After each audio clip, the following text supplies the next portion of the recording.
We're going to continue working on your still life with overlapping shapes. The first thing we're going to do is trace over all your pencil lines with a black pen. You can use whatever kind of black pen or marker you have at home.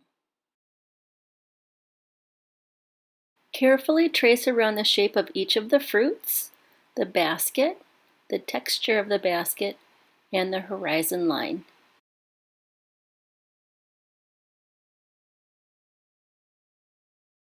When you're done outlining, erase any pencil lines that still show.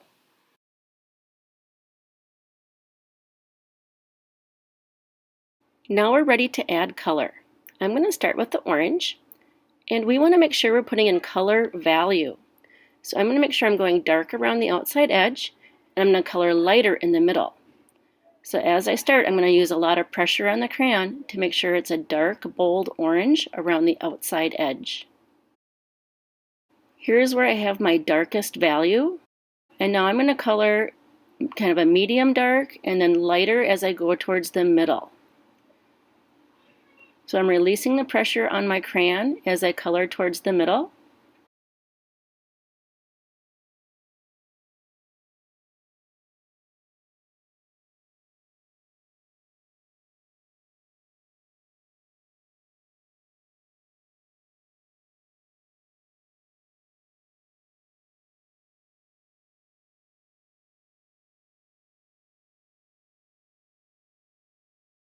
I'm going to do the same thing when I color in the apple.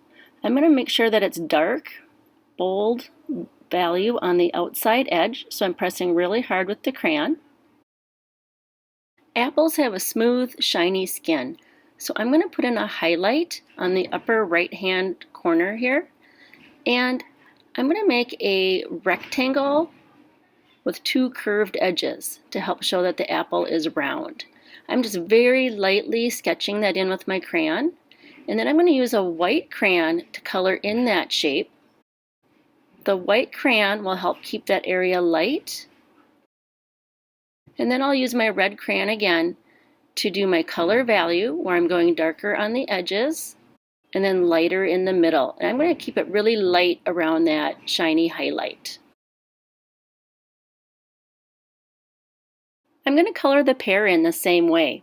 I'm going to put the highlight on the larger round part here. So I'm going to do that curved rectangle, sketching it in, and I'll color that in white. And I'm going to put a little white highlight up on the top. And then with my light green crayon, I'm going to press hard and do a dark color value on the outside edge, and then color lightly towards the middle. I also added just a little bit of yellow in the middle of the pear. Here's a color value tornado with a black crayon. We're going to use a black crayon to add a little bit of shadow to the lower left side of each of the fruit. We don't want to use the darkest value of the black. We want to use those very light grays. So when I start adding my shadows, I'm going to be barely touching the crayon to the paper. And again, I'm going to do it on the lower left side of each of the fruits. I'm also going to put a little shadow where the apple overlaps the orange. I know the orange is behind the apple, so I'm going to put in just a little bit of gray shadow in this area. This will help the orange look like it's behind the apple.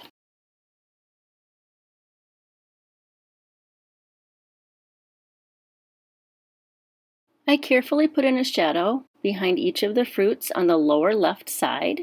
So you can see it in the pear, the apple, the orange, and the lemon. I also colored in the basket. You can see that I outlined with dark brown and then used color value where it's lighter in the middle and colored darker on the edges. The last step will be to emphasize the horizon line. That's where the table is separated from the wall. Choose a color that you haven't used yet, and we're going to create some color value by coloring dark at the top towards that line and then lighter as it comes down towards the bottom of the paper. When we practice using all those elements of art, like overlapping and color value, it helps our art have a more realistic effect.